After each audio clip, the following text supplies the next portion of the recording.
सोचिए, आपकी पसंदीदा सीरीज का नया एपिसोड रात 12 बजे रिलीज हुआ और 12:15 तक वो फ्री में किसी पायरेटेड साइट पर चल रहा है। अब सवाल ये नहीं है कि पायरेसी हुई है या नहीं हुई है, सवाल ये है पायरेसी होने के बावजूद भी ये स्ट्रीमिंग प्लेटफॉर्म हर साल अरबों डॉलर कैसे कमाते हैं। और इंडिया जैसे मार्केट में जहां फ्री ऑफ कॉस्ट की चीज़ों को सबको हैबिट लगी हुई है, वहां ये ओटीटी प्लेटफॉर्म अपना बिजनेस मॉडल टिकाते कैसे हैं और इस बिजनेस मॉडल से हम लोग क्या सीख सकते हैं, क्योंकि जहां सब बिल्कुल फ्री ऑफ कॉस्ट में मिल रहा है वहां से ये ओटीटी प्लेटफॉर्म अपना बिजनेस बनाते हैं। तो चलिए आज की इस वीडियो को शुरू करते हैं।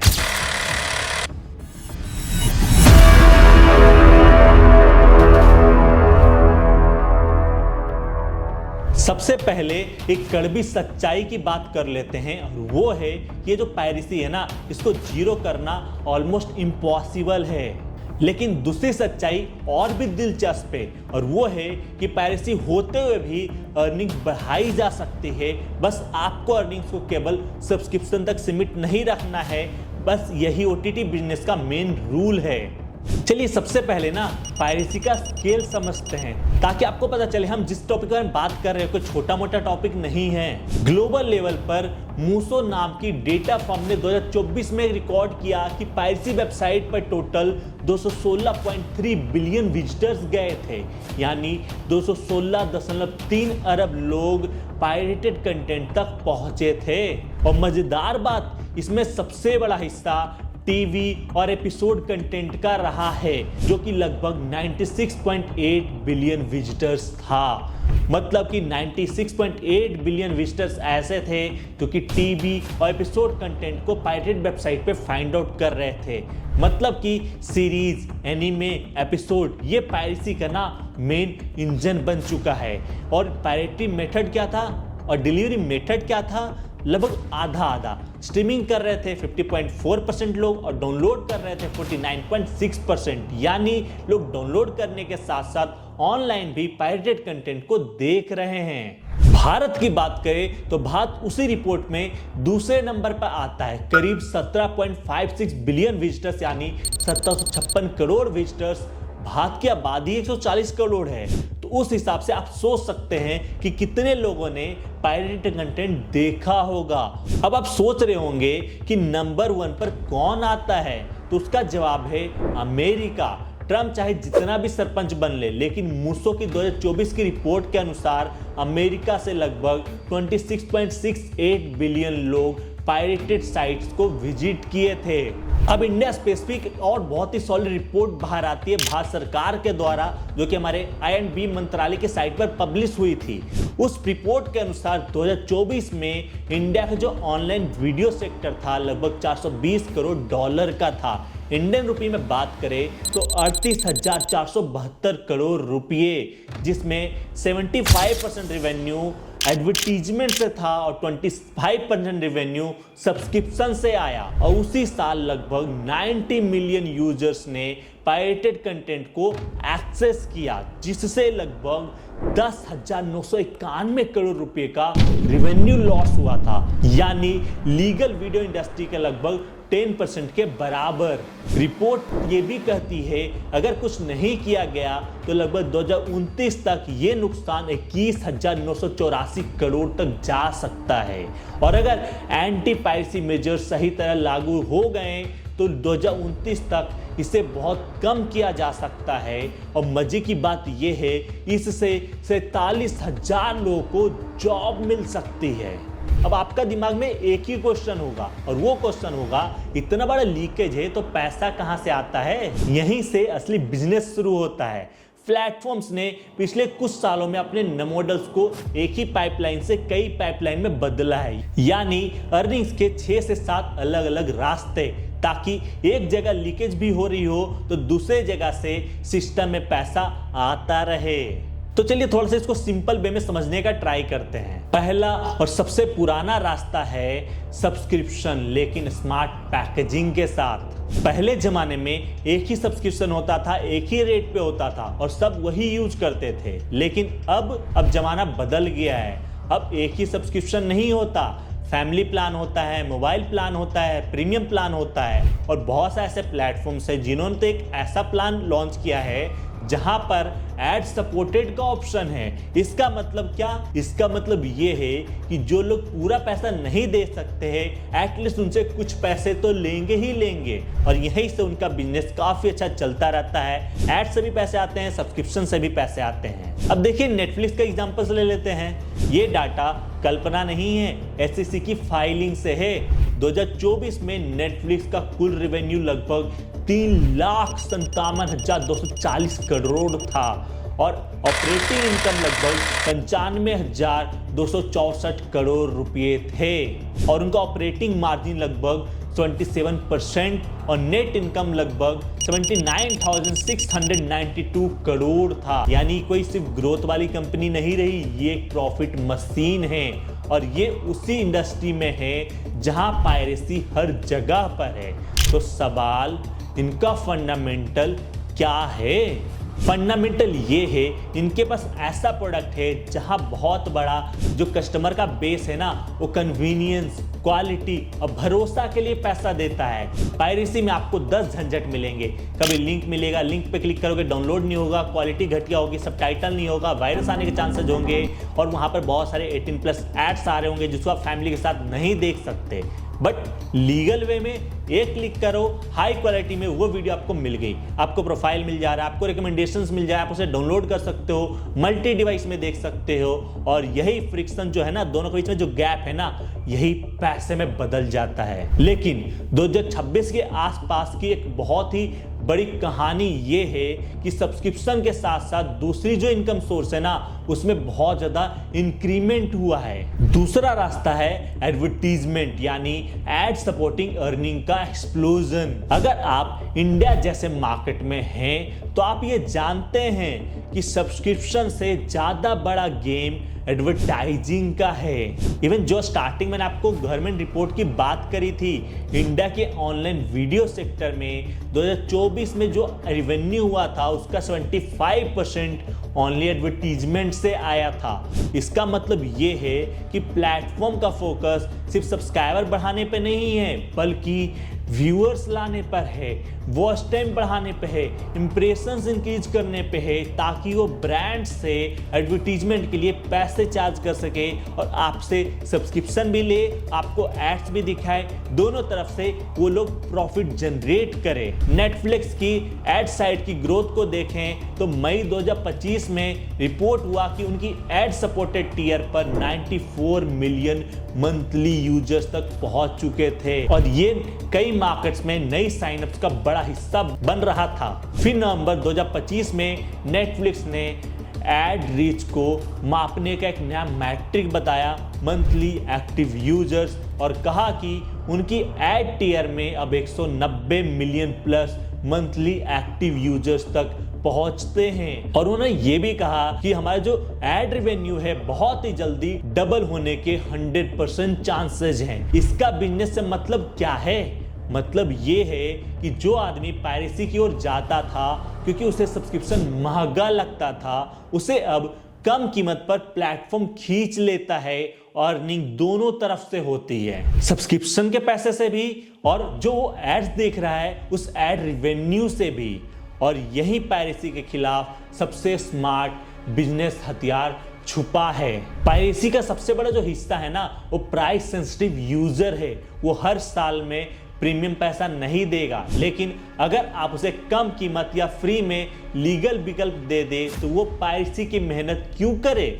यही वजह है कि हाइब्रिड जो मॉडल्स हैं, कुछ कंटेंट फ्री प्लस एड, कुछ प्रीमियम, इंडिया और कई उभरते मार्केट्स में बहुत ताकतवर है। अब एक और डाटा पॉइंट जो कि आपको ब्रांड साइड से समझाएगा कि पैसा क्यों शिफ्ट हो रहा है। IAB के मुताबिक यूएस में 2024 का digital ad revenue record almost $258.6 billion तक पहुंचा है और IAB की एक अलग रिपोर्ट के अनुसार 2024 में डिजिटल वीडियो एड स्पेंड करीब $64 बिलियन था और 2025 में इसके $72 बिलियन तक जाने का प्रोजेक्शन दिया गया। यानी ब्रांड का पैसा वीडियो में भारी स्पीड से जा रहा है।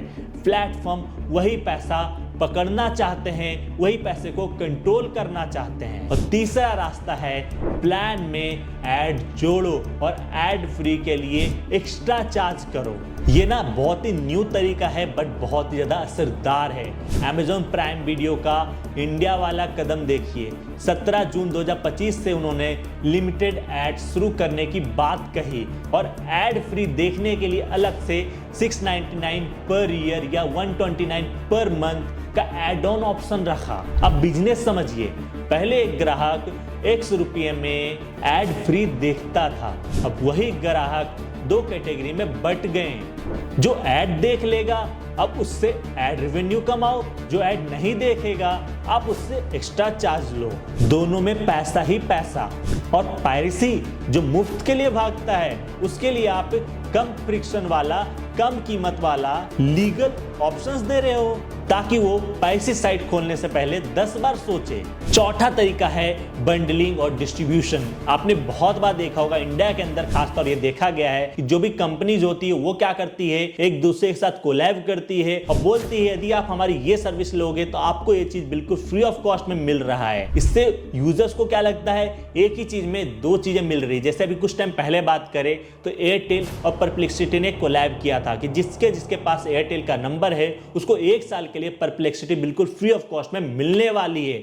और यही तरीका अब ये जो OTT प्लेटफॉर्म्स हैं वो भी अपना रहे हैं। इवन ये बहुत सारे ऐसे लोग को लाइसेंस भी देते हैं जहां से भी इनको रेवेन्यू मिलता रहता है। पायरेसी से लड़ने में ना इसका फायदा ये है कि जैसे ही आप पेमेंट का दर्द और अलग अलग सब्सक्रिप्शन का झंझट कम करते हो, यूजर लीगल की ओर झुकता है। मूसो रिपोर्ट भी कहती है कि टीवी पायरेसी के पीछे एक बड़ा कारण फ्रेगमेंटेशन यानी कंटेंट कई प्लेटफॉर्म्स में बांटा होना है। बंडलिंग उस फ्रेगमेंटेशन की चोट कम कर देता है, क्योंकि क्या होता है, आपको कुछ सीरीज देखनी है, कुछ सीरीज इस प्लेटफॉर्म पे है, कुछ सीरीज दूसरे प्लेटफॉर्म पे, कुछ सीरीज तीसरे प्लेटफॉर्म पे है। तो इससे क्या होता है, यूजर को बहुत ज्यादा पैसे पे करने पड़ते हैं। बट जब बंडलिंग हो जाती है तो यूजर सब चीज एक ही जगह एक ही प्राइस में देख पाता है। और पांचवा तरीका है कंटेंट को सिर्फ स्ट्रीमिंग नहीं एसेट की तरह बेचना। लोग सोचते हैं प्लेटफॉर्म कंटेंट बनाता है और बस अपने ऐप पर चलाता है, लेकिन असल दुनिया में कंटेंट एक फाइनेंशियल एसेट है जिसे अलग अलग विंडो में मोनेटाइज किया जा सकता है। पोस्ट थिएट्रिकल राइट्स, सैटेलाइट या TV licence, international syndication, airlines या होटल्स, रीमेक या adaptation rights, music, clips, shorts, brand integration. इसका मतलब ये है कि अगर किसी शो की पायरेसी हो भी जाए तब भी आप उस एसेट को कई जगह बेचकर पैसे निकाल सकते हैं। और कुछ जगह तो पायरेसी की शोर मार्केटिंग भी बन जाती है। लोग चर्चा करते हैं, ट्रेड बनता है और जो लोग क्वालिटी प्लस कंफर्ट चाहते हैं वो लीगल पर आ जाते हैं। हर पायरेटेड व्यू एक खोया हुआ सब्सक्राइबर नहीं होता, ये बात समझना बहुत जरूरी है, क्योंकि उनमें से कई यूजर ना वैसे हैं जो कभी भी पैसा नहीं देने वाले थे। प्लेटफॉर्म का खेल ये है उनमें से एक हिस्सा को कन्वर्ट करे और बाकी से ऐड, रीच और ब्रांड वैल्यू बनाए। छठा रास्ता है कंटेंट स्पेंड को बिजनेस की तरह ट्विन करना। अब जरा फाइनेंस की भाषा में उतरते हैं। नेटफ्लिक्स के 2024 के फाइनेंशियल्स में एक बहुत बड़ा अहम लाइन है। 2024 में एडिशन टू कंटेंट एसेट्स लगभग $16.2 बिलियन थी और कंटेंट अमोर्टाइजेशन लगभग $15.3 बिलियन। यानी वो कंटेंट पर भारी खर्च करते हैं लेकिन उसको अकाउंटिंग में एक ऐसे मैनेज करते हैं कि मार्जिन भी बढ़े और कैश फ्लो भी टिके। इसी वजह से 2024 में नेटफ्लिक्स का ऑपरेटिंग मार्जिन 27% तक आया और उनका मॉडल यह मानकर चलता है कि ज्यादातर कंटेंट का मुख्य व्यूइंग शुरुआती सालों में होता है जिसकी एमोर्टाइजेशन भी तेज होती है। बिजनेस सीख क्या है? सीख ये है कि पायरेसी से लड़ाई ना पुलिस टाइप नहीं है, प्रोडक्ट प्लस फाइनेंस की है। अगर आप कंटेंट पर पैसा फेंकेंगे और हर शो हिट नहीं होगा तो पायरेसी का दोष देकर आप बच नहीं सकते। इसलिए कंपनियां अब डाटा से तय करती है कहाँ ओरिजिनल बनाना है, कहाँ लाइसेंस लेना है, किस जॉनर में क्या रिटर्न है, किस मार्केट में लोकल टाइटल ज्यादा कन्वर्ट करता है। पायरेसी को लॉस मानकर रोने की जगह वो कन्वर्जन और यूनिक इकोनॉमिक्स की बात करते हैं। और सातवां रास्ता है direct to consumer profit. Streaming अब लॉस मेकर नहीं रहना चाहता। उनके FY 2025 के एग्जीक्यूटिव कमेटी के मुताबिक डायरेक्ट टू कंज्यूमर सेगमेंट का ऑपरेटिंग इनकम 2025 में लगभग 11,908 करोड़ रहा। क्वार्टर 4 में 2025 में DTC ऑपरेटिंग इनकम 3,224 करोड़ तक गया और कुल डिज्नी प्लस व हुलू सब्सक्रिप्शंस $195.7 मिलियन बताए गए, जिसमें डिज्नी प्लस के 131.6 मिलियन सब्सक्राइबर्स शामिल थे।